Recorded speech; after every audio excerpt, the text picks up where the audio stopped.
My name is Vinnie Potter. I'm a careers consultant.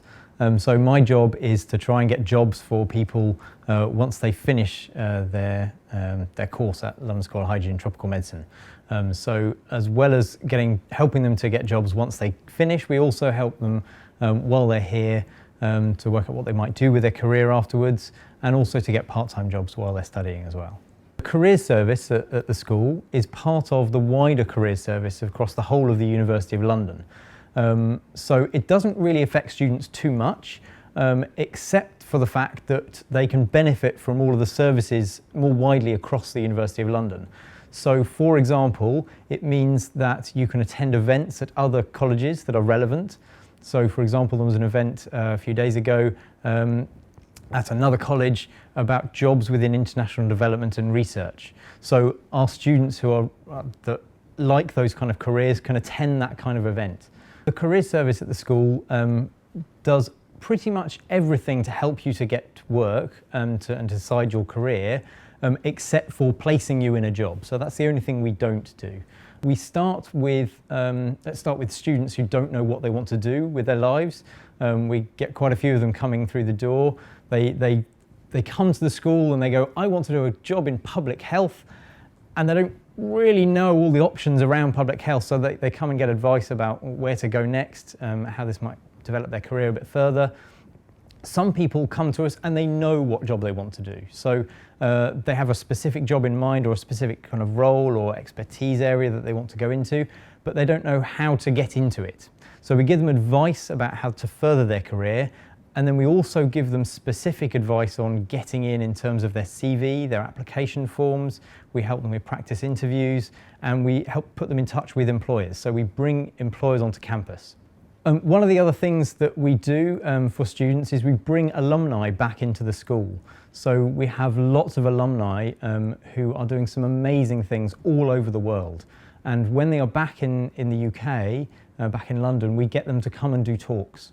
We have fairly regular talks, mostly during lunch times. We try and record them so that our distance learners can also access those. And so we get some really interesting insights into people's careers, the different options that are out there, and also some specific advice for our students about how to further their careers in those particular areas. We cater a lot for the distance learners as well as for the students in London. So all of our services are accessible to distance learners.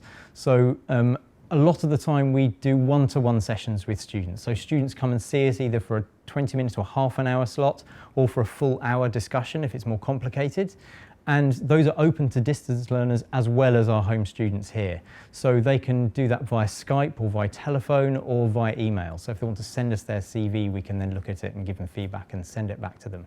And of course, all of the online resources are there available to the distance learners as well. We get students coming from lots of different backgrounds, many of whom already work and are coming here to further their career. So some of them will go back to their own employers. Other ones come here and then move on to new ones. So there are the big obvious ones that you'd expect, so Médecins Sans Frontières and the World Health Organization and VSO and people like that, so the big organizations that really recruit our students. But there are also lots and lots of smaller organizations, so charities and NGOs in the UK, but also all over the world. So students from our school go on to do all sorts of different jobs, and almost all of them tend to be employed at the end of their courses. So we do a survey 6 months after they finish, and we get a snapshot of what they're doing after their course. So, and you can see that on our website. If you look at where our graduates go to on the LSHTM website, you will find a list of all the places that graduates go. And it's split down in terms of each course. So you can really see where the students are going and the types of roles they end up in. But employers do like the school. And you get a lot of credibility on your CV just from having the name of the school on there. And also the specific courses that you're doing give you real knowledge and expertise in particular areas. So for example, if you do something in medical statistics, there are lots of opportunities in that area for you in terms of jobs afterwards.